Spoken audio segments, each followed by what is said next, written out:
Hello, it's Bailey and welcome back to my channel. A full-on pajama day. It is January 2nd, so it's like the day I have off of work to observe the New Year holiday. And I could not be convinced to get ready, but I could be convinced to finally film my November and December wrap-up. This is going to be a combined wrap-up because I was not reading much through either of these months. Life gets crazy, but I do also always feel like December gets really full of videos and everyone putting out their end of the year stuff. So I tend to kind of take a break in December, even though this one wasn't really planned. But I'm back. I'm getting my January stuff out and you'll be seeing lots of me coming up here. So firstly, for the books that I acquired within these 2 months, in November I did get a book of the month because I had earned on my game to purchase a book, and so I did purchase Kiss Her Once for Me by Allison Cochran. I think I pronounce this different every time I hold it. I'm sorry, but this is the only thing that I acquired for myself. I did receive gifts from two people both in December.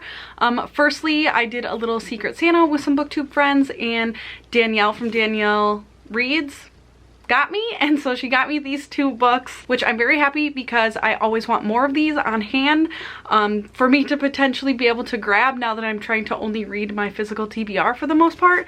So she got me The Devil's Own Duke by Lenora Bell, as well as The Prince of Broadway by Joanna Shupe, both historical romances and both second books in series that I have only read the first book in. And then also Natalie from Nat Cat's Bookish Cafe sent me two books, which again I am very excited to have both of these because they are nice things to have on hand to be able to grab. Firstly is a book in my favorite historical romance series of 2022. The first book being, it's here somewhere, Her Night with the Duke by Diana Quincy. Natalie got me the third book, which is The Marquess Makes His Move by Diana Quincy, and I'm very happy to have this on hand now, as well as getting me Written in the Stars by Alexandra Bellafleur. I'm really excited for this one. I've had my eye on it forever. I've seen so many people love this book and this series in general, and I believe it's set near where she is from, and I think that's why she chose it for me. But just in general, I'm excited to get to this. Again, romance on hand. Love it. So now to get into the stats and the books, I did just combine everything. I didn't separate anything by the individual months. I do think that my November was a little bit heavier than December, but it is what it is. So overall, I read 15 books, which was 49 hours of physical reading time. I read 3,707 pages, and I only listened to one audiobook, so that was 5 hours of audiobook listening. The overall format of what I was reading, I had 9 physical books, 5 ebooks, and 1 audiobook. I owned 11 of these books. 2 I got from the library. 1 was an ARC, and 1 I acquired like within the time frame. Usually if I bought it the month before or the month during, I count it as acquired instead of owned because I specifically acquired it to immediately read it. I don't know why I choose to classify those different, I just do.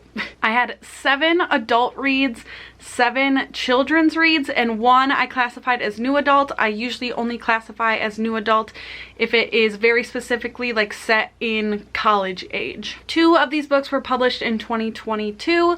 2 of the books were published recent backlist 2020 or 2021. I had 3 published between 2010 and 2019, and a whopping 8 published before 2010. I read 6 adventure books, 3 mysteries, 2 fantasy, 2 romance, 1 contemporary, and 1 nonfiction. Overall, I DNF'd 1 book. I gave 1 book 1 star. I gave 3 books 2 stars and 5 books 3 stars, 4 books 4 stars, and 1 5-star, which made my average rating pretty low. Even without including that DNF, my average star rating was only 3.32. So to start with the books from my lowest rated to highest rated, firstly with my DNF, I did DNF Under the Whispering Door by TJ Klune. This was actually my second try reading this book, and honestly both times I've just kind of felt like it's a slog, which is sad for me to say with how much I did love The House in the Cerulean Sea.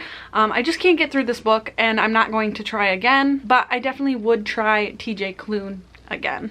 My 1 star was The Hostile Hospital by Lemony Snicket. This is book 8 in the series of Unfortunate Events book, and this was my least favorite of the series so far. The other ones I felt like were at least interesting, and this one I felt really lacked in plot. Then for my 2 stars, firstly I have More of You by A.L. Jackson, which was the Shelf This Book Club pick for the month of December, and that was picked by Stasia. I think overall consensus as a group, we did not enjoy the book. It is a second chance romance, and it was a Kindle Unlimited book. Not that that automatically deems that it's not good, but the writing really was not good in this one. Then I have Viking Ships at Sunrise, and then my last 2-star was actually my arc for the month, and that was Circling Back to You by Julie 2.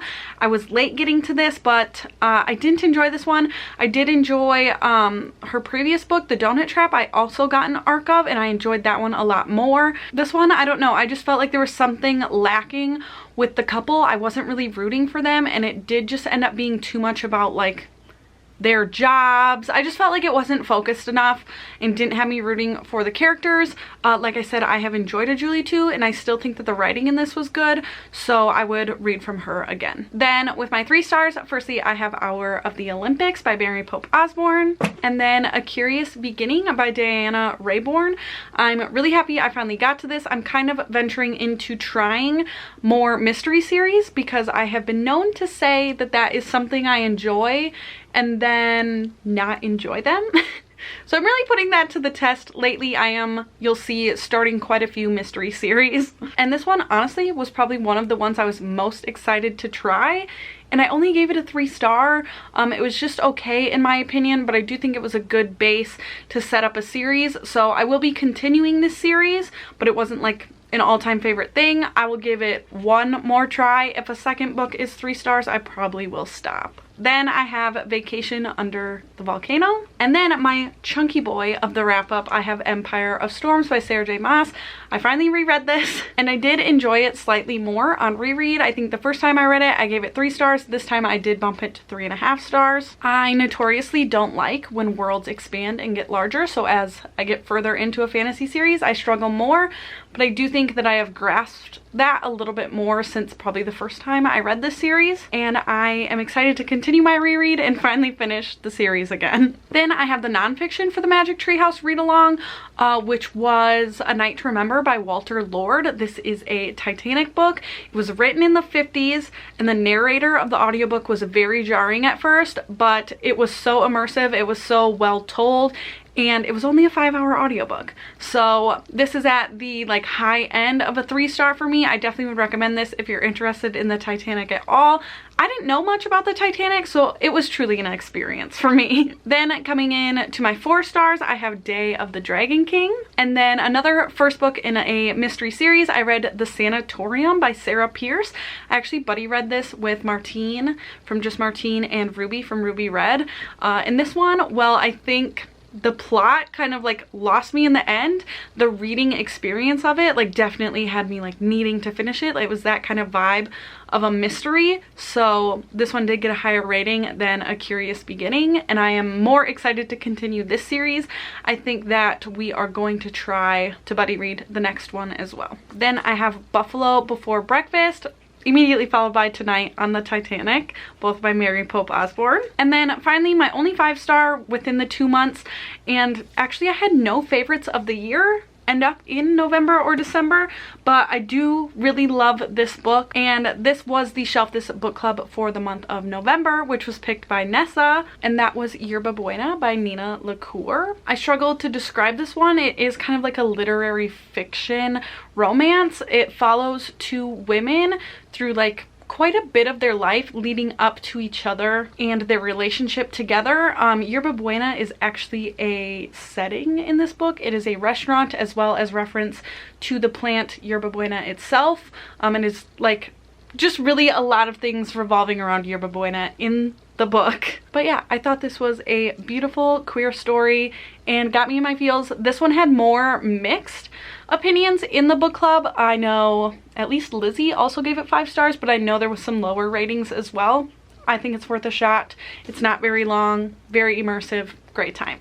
So that's my last wrap up for 2022. Going into 2023, I am going to be tracking my spending again. I kind of dropped that probably about 3/4 away through the year this year.